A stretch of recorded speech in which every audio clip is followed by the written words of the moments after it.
Vito Rigoni Max, high performance real estate entrepreneur.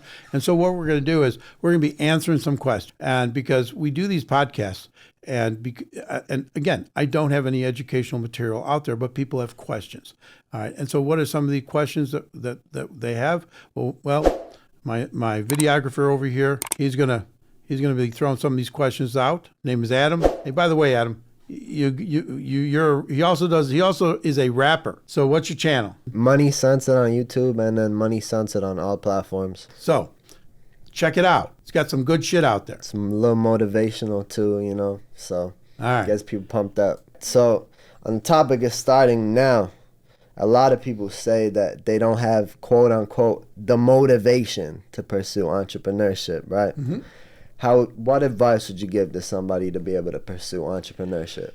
Well, first of all, you got to separate yourself from the herd, right? 90% of the people out there are not they don't give a shit. They think about it once in a while. They're never going to act on it. And this content is not, my content and most other content is not for those people. So you have to you understand what your why is. And there's been a whole lot of discussion out there, about what is a person's why? Why are they going to do what they're going to do? What is their motivation?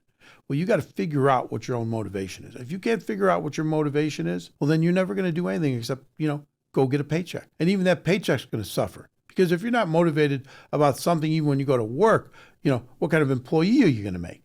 You're going to suck. So you're either going to suck as an entrepreneur or you're going to suck as an employee. So you got to figure out what your motivation is. What is your why? There's books out there. Damn book says, what is your why? Figure that out first. Now, most of the people that are watching my content, you're out there, you're listening to this, you already have motivation. You're already reached a point where you said, enough is enough. I don't want to, I got to quit living my life the way I'm living it. All the things that, I always say, when a kid is 12 years old, they got more motivation. They've got a greater mindset when they're 12 than when they're 18. By the time they're 18, they've been told all the things they can't do. See, when you're 12, you're told all the things you should be able to do. But then that all just gets destroyed over time because people start to judge you and have opinions about you and figure now you can't do this and now you can't do that. Hey, do they know what you're capable of? You do. So figure out what your motivation is and then, get your ass in gear, as we say, and get moving. Sounds good to me. So a lot of people, they imagine like entrepreneurship as like being on a laptop at a beach, working like 2-3 hours, and then they just look at their bank account every day and the money just keeps going up.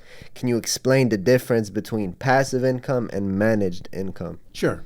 Now, there are a certain number of people out there that, yes, they're positioned where they have money that's continually flowing in. Now, to me, the big difference between passive income, and you'll get some pushback from other people on this, is that true passive income, to me, is something you need not to do nothing anymore in order to earn it. What do I mean by that? Well, Social Security check in the mail. You already did what you needed to do in order to get that check. So when that check starts coming in, you do nothing to it except make sure they know the right address. That's one thing. Another example of that would be you have a stock portfolio. And I don't mean trading. You're not a trader. You're not a day trader. Most day traders are full of shit, by the way. Most day traders are like guys ladies that go to Vegas. They always tell you what they won.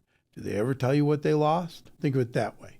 But let's say you've got a person out there that's got a significant stock portfolio and they really don't do anything with it. They check it once in a while. They've owned Disney for 10 years, 15 years. And so maybe they've got dividend paying stocks, or maybe they just sell off a certain percentage of it every quarter to live on. That's passive income. You're doing nothing, no management of it for the most part. You might spend a few minutes just looking at it just because of interest, but you're not like a day trader. You're not checking that phone every 5 minutes. You're not even a swing trader that's trading towards an event like earnings or a stock split or an announcement of a new product. These are all people that are, yes, they'll say that their income is passive. I don't think so. It's pretty active. Even real estate, even if you own multiple real estate properties, you ask anybody who owns 4 or 5 rental properties, ask them if it's passive income. They'll tell you, hell no. I'm there on the weekends. I'm doing this, I'm doing that. That's what you got to do. What I call it is managed income. Now, and so in this world of income, there's active income, managed income, and portfolio income. Now, active income is, when you're really out there, you're busting your ass every weekend trying to keep those rentals going. It's much more active. But then when you can hire someone to do that work and they're doing it, and now you're just managing the manager, now that's managed income. If you've got somebody that's investing your portfolio of stocks and you're just managing them, that's managed income. Truly passive income is you do nothing, no activity whatsoever.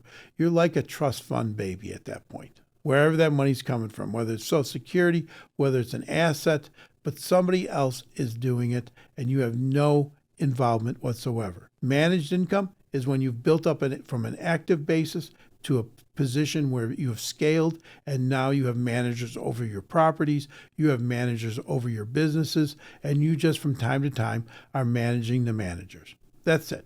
And that's really the difference. So, and by the way, people that are sitting around and they're telling you they're getting rich off their laptop, well, get ready because they got a program they're going to probably want to sell you, which that don't mean it's bad. Just make sure you check it out. Cool. Sounds good. So before somebody goes into any endeavor, you obviously have to have information on how to do that thing, right?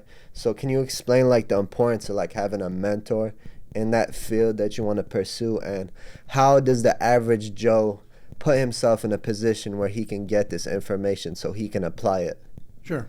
Well, there's a couple questions there, but great question. The reality is, yes, everybody needs a mentor. Now, does that mean that you have a personal relationship with that person? Absolutely not necessarily. In other words, I've always thought of Don Pena as being a mentor. I've never met him. I've never even been to one of his programs, his castle programs in Scotland. But learned how to roll up businesses through watching his stuff for hours and hours.